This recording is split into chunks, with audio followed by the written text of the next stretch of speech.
खबरें वो जिनका है आपको इंतजार, खबरें वो जो देश के दिलों में धड़कती है। हम है वही देश की धड़कन न्यूज नेटवर्क, दिखाए जो केवल सच।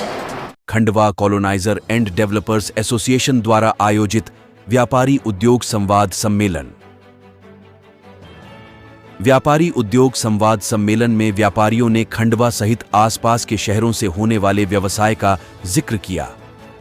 व्यापारियों ने अपनी मांगों का पत्र श्री सिंधी को सौंपा, जिसमें ग्रोथ सेंटर में लीज रेंट को कम करने के साथ ही मोरटक्का ब्रिज से बंद व्यापारिक भारी वाहनों की आवाजाही खोले जाने की मांग की। इसमें रिंग रोड बाईपास के साथ ही उद्योगों को सब्सिडी में छूट देने की भी मांग शामिल रही। राष्ट्रीय व्यापारी कल्याण बोर्ड के अध्यक्ष सुनील सिंधी मंगलवार को खंडवा पहुंचे। Khandwa coloniser and developers association द्वारा आयोजित व्यापारी उद्योग संवाद सम्मेलन में मुख्य अतिथि सिंधी ने कहा कि एक ही लाइसेंस पर व्यापारी दूसरे राज्य में भी व्यवसाय कर सकेंगे। हमारा बोर्ड ऐसी कार्य योजना बना रहा है। सम्मेलन में आपके द्वारा रखी गई समस्याओं को मैं सुझाव मान रहा हूं। आपकी समस्याओं का सरकार से निराकरण कराएंगे। उन्होंने कहा, बोर्ड की राज्य व जिला स्तर पर भी समिति का गठन होगा। जिला स्तरीय समिति के सदस्यों एवं व्यापारियों के साथ कलेक्टर की हर 3 महीने में बैठक होगी। केंद्र की मोदी सरकार व्यापारियों को गारंटी दे रही है। 2014 के पहले और अब की स्थिति में परिवर्तन आया है। मोदी सरकार के आने से अब डबल इंजन की सरकार काम कर रही है। 60 साल के बाद व्यापारियों को पेंशन 3000 रुपए देने की बात की जा रही है। अब ऑनलाइन पोर्टल बनाएंगे जिस पर व्यापारी अपनी समस्या और सुझाव देंगे, जिसका हर दिन निराकरण किया जाएगा। कार्यक्रम में सांसद ज्ञानेश्वर पाटिल ने व्यापारियों को आश्वस्त किया कि आने वाले समय में रुधि ग्रोथ सेंटर की लीज रेंट में कमी, रुधि दुल्हार हाईवे सहित अन्य विकास के कार्य पूरे होंगे। महापौर अमृता यादव, विधायक कंचन तन्वे, नारायण पटेल ने भी संबोधित किया। राजेश यादव, विजय जैन, अनुराग राठी, तपन डोंगरे, सागर आरतानी, राजू चांदमल जैन, अभय जैन, शांतनु डोंगरे, शुभम जैन, संतोष सराफ, सुनाल बंसल, गुरमीत सिंह ओबेजा, सेवादास पटेल, हरीश कोटवाले, कपिल अंजने, भारत छम्वर, अमित हिंदुजा, भावेश बिल्लौरे, प्रदीप जैन सहित अन्य व्यापारीगण उपस्थित रहे। देश की धड़कन न्यूज के लिए खंडवा से नारायण प्रजापति की खास रिपोर्ट। एसोसिएशन के अध्यक्ष और अनुराग राठी जी, उपाध्यक्ष खंडवा कॉलेज एसोसिएशन के, कृपया मंच पर अपना स्थान ग्रहण करें। इस कार्यक्रम में अपनी महती भूमिका निभाने वाले विजय जैन साहब कृपया आए और अपना मंच पर स्थान ग्रहण करें। सह सचिव खंडवा कॉलेज एसोसिएशन के शुभम जैन साहब से भी आग्रह करूंगा कि वे आए और मंच पर अपना स्थान ग्रहण करें। मित्रों, एक छोटी सी परंपरा है। हमारे बीच अतिथि के रूप में सुनील सिंह साहब हैं, हमें उन्हें ही सुनना है, और जनप्रतिनिधि के रूप में ज्ञानेश्वर भाई हैं, नारायण भाई हैं, कुछ अतिथि अभी आना बाकी हैं। बाकी जो स्थानीय अतिथि हैं, ये हमारे अतिथि भी हैं, मेहमान भी हैं, इस कार्यक्रम के आयोजक भी हैं, और इस प्रोटोकॉल के तहत खंडवा में उजाला है। इस आकाश में उसे ही साक्षी मानकर खंडवा दादाजी की नगरी है, सिंगाजी महाराज की नगरी है। खंडवा वो शहर है जहां पर केरल के लहाड़ी से 7 साल का एक छोटा सा बच्चा जिसे शंकर रहा था और मान रहा था कि चट्टान के पास उसने गोविंद पाद गुरु को ढूंढा। इस खंडवा की माटी में नर्मदा के किनारे में शिक्षा ली, दीक्षा ली और आगे चलकर शंकराचार्य बने, और उसी शंकराचार्य ने सनातन धर्म की स्थापना के लिए भारत के चारों कोनों में, चारों तरफ खंडवा एसोसिएशन के अध्यक्ष हैं। मैं आमंत्रित करूंगा बलराम बोलानी। पिछले 2 दिन से दिल्ली में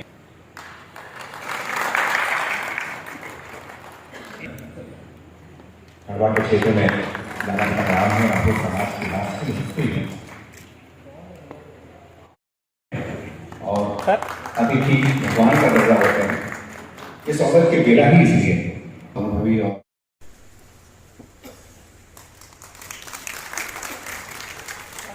इस मंच पे हमारे बीच चैम्बर ऑफ कॉमर्स के पूर्व अध्यक्ष खंडवा ही नहीं, हमारे बीच चैम्बर ऑफ कॉमर्स के अध्यक्ष सुनील बंसल जी, वीर भद्र सिंह जी तोमर कृपया आए और उनका स्वागत करें। इस छोटे से कार्यक्रम में भी आमंत्रित किया और उन्होंने अपना समय दे दिया।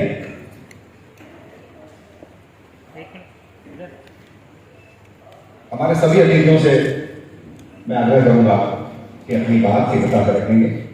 मैं इच्छा थी और इस स्वागत परंपरा को हम यही विराम देते हैं समय की सीमा को देखते हुए, और मैं तेजी से आमंत्रित करना चाहूंगा अपने इस कार्यक्रम के दौर में स्वागत उद्बोधन के लिए हमारे साथी सागर आकारी कृपया आए और मंच पर अपना स्थान बनाएं।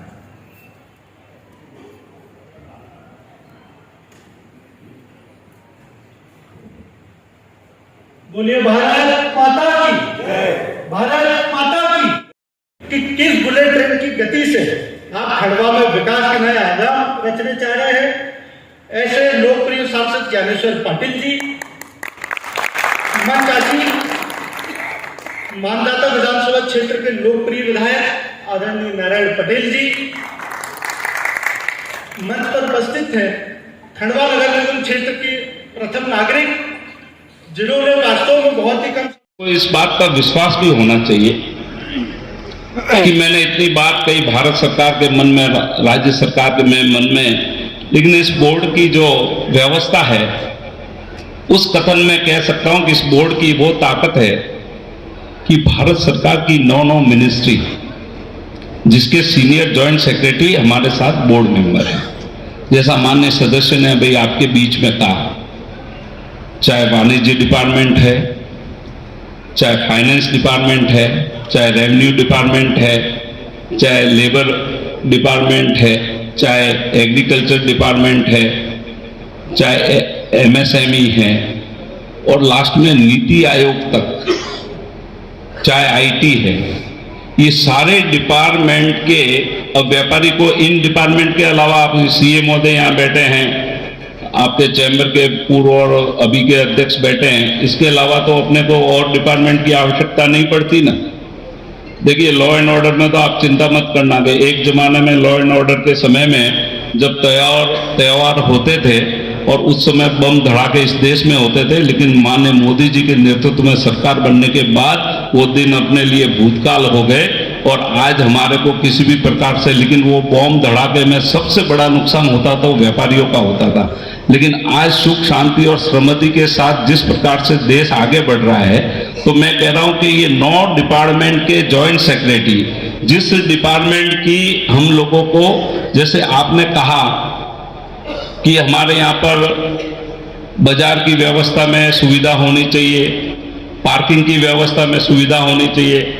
विगत दिनों में मैं गोवा में गया था, गोवा में वहाँ एमपी साहब, गोवा के चीफ मिनिस्टर भी हमारे साथ कार्यक्रम में थे, के ही जाएंगे और आपकी हर एक बात का समाधान करने का मैं आपको जो वचन दे रहा हूं उसमें कहीं कमी पेशी नहीं रहेगी। भारत सरकार आपके द्वार इस क्रम में मैं आपको कटिबद्धता के साथ कर्तव्य भाव से अपने मन की बात बता रहा हूं। लेकिन साथियों, हमारे देश की संस्कृति और पद्धति, 2 पद्धति ही संस्कृति में हमारी सनातन संस्कृति और पद्धति में हमारी व्यापार पद्धति।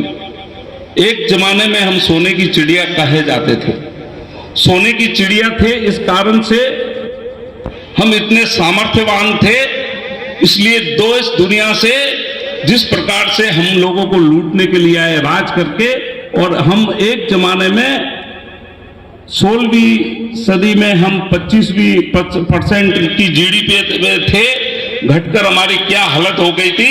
लेकिन विगत दिनों में माननीय यशस्वी प्रधानमंत्री जी के नेतृत्व में पिछले 10 सालों से जिस प्रकार से विकास की गंगा के साथ हमारी अर्थव्यवस्था 2014 में 11% पर थी, आज 5वीं अर्थव्यवस्था हो गई और आने वाली मोदी जी की 3री टर्म में, और एमपी साहब आप भी इस बात के सामर्थ्यवान रहेंगे कि आने वाला समय हमारी 3री अर्थव्यवस्था बनने वाली है और उस घटना के हम सब साक्षी बनने वाले हैं। तो उस क्रम में मैं आपसे ये निवेदन करना चाहता हूं कि हम इतने समृद्धशाली थे, इसलिए देश के यशस्वी प्रधानमंत्री जी का संकल्प है विकसित भारत की परिकल्पना। जिस कारण से उनका जो नेम है और G20 के माध्यम से पूरे देश में विश्व की एक एक हस्ती और एक एक व्यापार जगत के लोग आए और गांधी जी की समाधि पर जिस प्रकार से नमन वंदन किया, और आज हम 162 देशों के साथ हमारे देश का व्यापार बढ़ रहा है। एक कनेक्टिविटी 196 देशों में से 162 देश अगर भारत के साथ व्यापार कर रहे हैं, और विगत दिनों में जो UAE में माननीय प्रधानमंत्री जी ने जिस प्रकार से मंदिर की प्रतिष्ठा में भाग लेकर और उद्घाटन किया, उसी क्रम में आपने जो हमारे उनके साथ बने हुए सौदों को और उनके रिश्तों को आपने समझा है, और एक से एक आज हमारा जिस प्रकार विदेश की भूमि के साथ कॉरिडोर बनके और हम किस प्रकार से आगे बढ़ना चाहते हैं, और देश के यशस्वी प्रधानमंत्री जी के नेतृत्व में व्यापार कैसे सुरक्षित हो, रक्षित हो, बाधित बिना का हो, उसके क्रम में इस बोर्ड का गठन किया है। और इस बोर्ड के गठन के माध्यम से मैं ये कहना चाहता हूं आपको, इस बोर्ड में सबसे बड़ी जो बात है वो जो हमारा जितने भी एक्ट है, जो पुराने कानून कायदे हैं, उसमें कैसे परिवर्तन हो, जो हमारी नीतिगत उपाय है उसके बारे में हमको संज्ञान लेके व्यापारियों के बीच में बात करके उसमें कैसे प्रावधान को आगे बढ़ाया जाए। उसके साथ साथ हमारे जो लोन की सिस्टम है, व्यापारियों को जो जिस प्रकार से बैंक से लोन से लगाकर अनेक प्रकार की सुविधाएं हैं, उसमें कैसे सरलीकरण हो, व्यवस्थित हो, सुविधापूर्ण हो, उसके लिए हमने बोर्ड के गठन होने के बाद बोर्ड में ये निर्णय कर लिया, MLA साहब, हमने ये निर्णय कर दिया कि अब आने वाले समय में जो महीने की हर बैंक की स्टेट की मीटिंग होती है, उसमें हमारे माननीय सदस्य उसके सदस्य बनेंगे, ताकि आपके राज्य के व्यापारियों की जितनी भी समस्या है उसका सरलीकरण होगा, उसकी सुविधा होगी, उसमें किस प्रकार से आगे बढ़ने का सिस्टम बनेगा। उसी के साथ साथ आप लोगों ने लाइसेंस को लेकर एक बात कही, मुझे ये कहते हुए आनंद होता है कि भारत सरकार ने अब लाइसेंस के सिस्टम को 1 विंडो लाइसेंस कर दिया और ऑनलाइन सिस्टम कर दिया। अब आपके यहाँ मेरे अभी सुन रहा था कि लाइसेंस को लेकर कई समस्या है। आने वाले समय में मैं MLA के मदद से, आपके जनप्रतिनिधि के मदद से और आपके चीफ सेक्रेटरी के साथ मैं और माननीय रमेश जी ये मीटिंग करने वाले हैं कि ऑनलाइन सिस्टम में हमने एक नियमावली, एक प्रश्नावली बना दी कि लाइसेंस कौन कौन से होने चाहिए और किस सिस्टम से होने चाहिए। और हम तो इससे भी ऊपर सोच रहे हैं कि भारत में एक ही लाइसेंस दूसरे स्टेट में भी व्यापार करने के लिए कैसे सुगमता सरलता बने, उस पर भी विचार किया जा रहा है। यानी भारत के यशस्वी प्रधानमंत्री जी ने, भारत सरकार ने, इस डबल इंजन की सरकार ने एक ऐसा माध्यम खड़ा करने का तय कर लिया है। इस बोर्ड को आप कम मत आंकिए। मैं आपके समक्ष आ गया इसका मतलब ये नहीं है, लेकिन मैं आपको ये समझाना चाहता हूं कि आपकी जितनी भी समस्या है उसको आज के बाद समस्या मत कहिए, आप सुझाव भेजिए। आपके लिए हम पोस्टमैन का काम नहीं करेंगे, हम सार्थकता से, उस समर्थन भाव से उसका संपादन करके कैसे व्यापारी का व्यापार सरलीकरण में हो, उसमें कहीं कमी पेशी नहीं रखेंगे। ये मैं आपको वादा करने के लिए आपके बीच में आया हूं। मैं आपके समक्ष एक प्रश्न ये भी रखना चाहता हूं कि आपने कहा कि हमारे यहाँ पर व्यापारियों के एक समय की सीमा के बाद, रिटायरमेंट के बाद क्या व्यवस्था, तो आपको कहते हुए मुझे आनंद होगा कि भारत सरकार ने अब 60 साल की उम्र के बाद व्यापारी को 3000 रुपया प्रति माह पेंशन देने का भी कार्य प्रारंभ कर दिया है। आप उसके भी साक्षी बनिए और उसके साथ भी जुड़िए।